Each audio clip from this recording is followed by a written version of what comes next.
Now we're setting this tank up for African cichlids.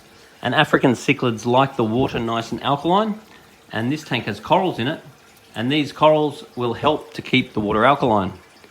Now, the products that we're going to need for this tank is some water ager.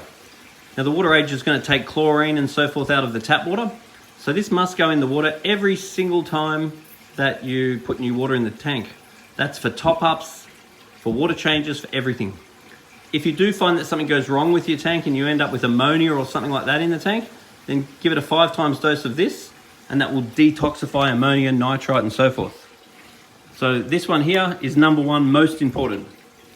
Then we've got KH. Now what this is going to do is allow you to get your KH and pH correct. Once again, because there's corals in the tank, the corals will not get the level necessarily right, but will certainly stop it from going bad. So you can buff it to get the correct level.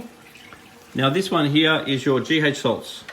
This is going to add your salts and minerals and so forth. This is going to help the body, slime and immune system of the fish. And this one here only goes in when you're doing a water change. This does not go in for a top up. This one goes in every time, and this one here only goes in as you need to. So if you check your KH and it's a little bit on the low side, you would only use this for KH or pH. And once again, if you don't have many fish in this tank, you'll probably find the corals will do the trick. If you get more fish and the fish are producing more waste, then adding this is probably going to be a good idea. Now the other thing that we have here is some stability. Once you open it, I prefer to put it in the fridge. But basically what's going to happen here is you're going to add a little bit of fish to this tank. Let's say about 6 that size, or let's say up to 10 that size.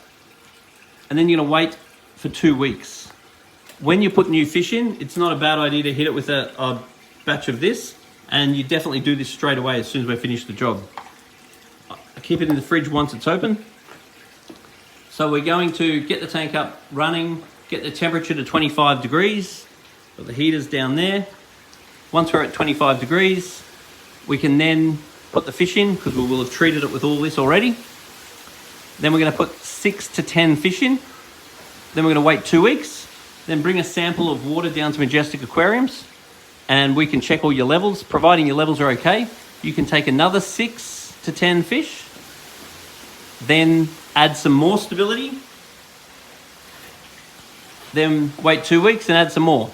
Now this tank here, you're going to end up with probably around 40, if not 50 fish. And remember that as the fish grow, the amount of fish you can have reduces massively.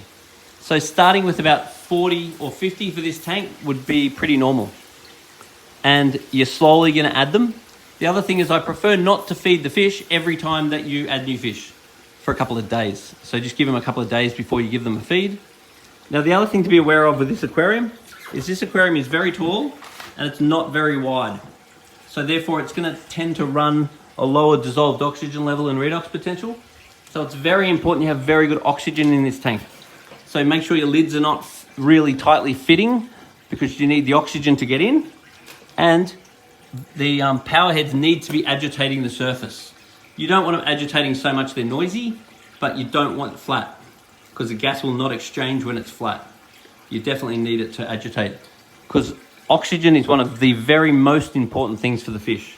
And these can be set. There's a controller there where you can set the gyros to go up or down. So now when you put the fish in, the fish are going to start producing waste. The most important thing for the waste is oxygen, which we just discussed. Then the water's going to go down into the filter. And then in the filter, we've got some polyfilter here. Now, polyfilter is amazing stuff. What the polyfilter does is adsorb and absorb anything impure out of the water. And then over time, the polyfilter will go from white and it will change color according to what it's removing, and it will turn to black to tell you it's finished. And polyfilter is wonderful stuff. So that's going to polish up the water. Then under that is your bioballs, and these are marine pure balls. These are the best biomedia you can get. And that offers you parallel nitrifying and denitrifying bacteria. And it's really important that your bioballs are never washed with tap water. If you want to clean your bowls, you've got to make sure you clean your bowls in water that you take out of the aquarium, not water out of the tap, because that's going to house all your good bacteria. Then we've got the return pump down here, which returns the water back up here.